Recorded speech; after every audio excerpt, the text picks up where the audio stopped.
Ladies and gentlemen, we have seen, or what we have seen so far, is nothing short of insensitivity to students' plight, unnecessary obstruction, pettiness, and trivial internal politics on matters of huge human concerns.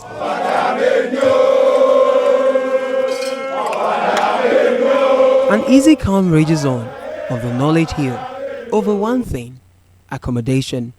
Members of the only all-male hall here at the University of Ghana have waited for years to have an annex of their own, for the bragging rights, but importantly, to solve the housing crisis. The project itself is going to take 2 years to deliver, and the expectation is that it will add some 4,638 beds. Currently, we have roughly 1,300 beds.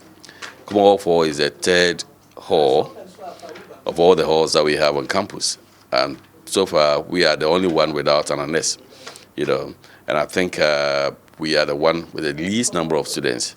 1,300 beds is certainly nothing to write home about. This piece of news will make them happy, but the project will be stalled for some 2 years.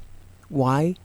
A letter dated 6th June 2018, signed by authorities of the university's Physical Development and Municipal Services Directorate, PDMSD, declared the site for the project of a 4,000-bed capacity with a shopping mall and a 1,000-seater auditorium as compromising. The PDMSD promised to work to find a suitable location should 80% of the funding for the project be realized. However, at the end of 2019, work began on the site, prompting a petition led by a fellow of the hall, Professor Michael Otrefo, with some 150 signatories.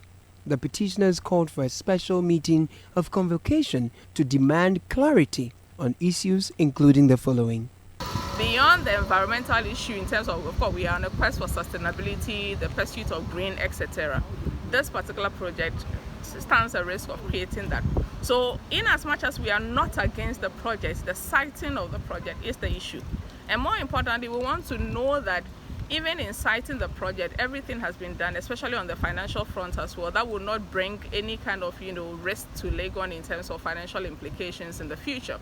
Because yes, money is not easy to come by, so you want to be sure that before you get yourself involved in anything that can give rise to future contingent liabilities, you want to take some really serious look at that before you go. A number of the silk cotton trees that have sadly already been cut form part of the slave route. In another environment, they would have been, considered endangered or protected, listed under UNESCO and so on. I mean, this is an educational establishment. We should be the ones protecting that history so that, it's part of the story when you come to the University of Ghana. And the final issue is the procedural issue. Why can we not have a conversation? Why can't we see the drawings? Why can't we have information on the financials? If we have asked questions for which there are answers, and if we have made certain assumptions that are wrong, give us the information and say, guys, you say 4,000 people cannot fit there. Here's the information to show that you are wrong. 4,000 people can fit there.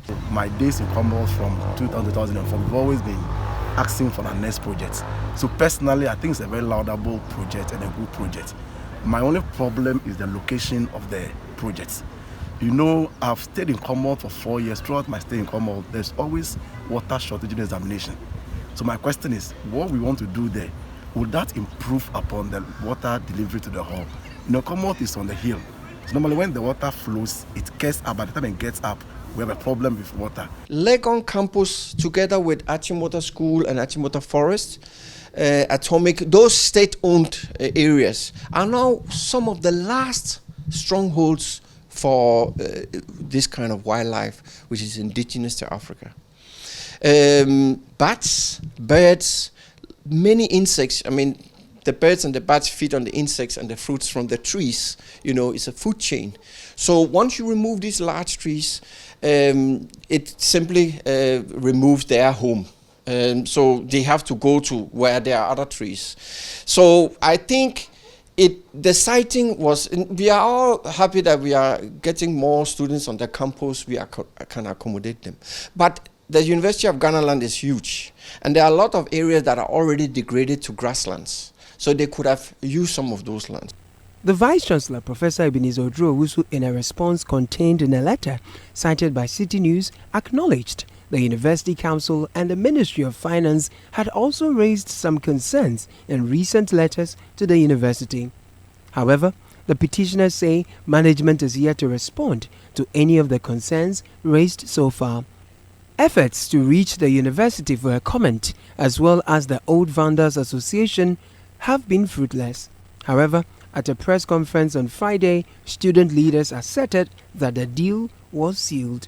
Whether they like it or not, whether the Commonwealth Annex project threatens their already established status quo that benefits them and their immediate environs, the Commonwealth Hall Annex project would and shall see the light of day.